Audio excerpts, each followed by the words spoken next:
สบายดีทุกคนมากินตำซัวกระปุ้นน้ำกันเนาะกระปุ้นผมมาหุ้งหลังจากที่ห่างหายหน้าตาไปโดนข้าวเวียกแน่ก็เลยบ่ได้สู้มาอัดคลิปกินเนาะวันนี้กับวันที่3 เดือน 8เนาะ2026กับบรรยากาศฝนตกลิน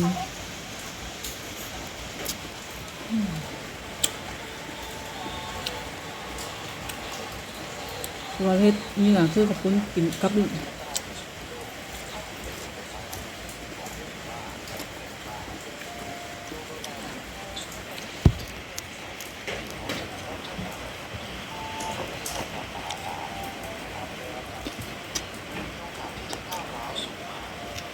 ันดับต่อมาอเมริกันพิทบูล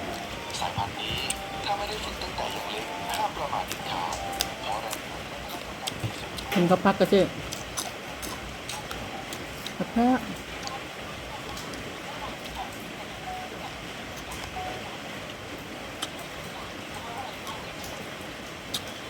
พากันได้ยังกินแน่เนาะยามบ่าย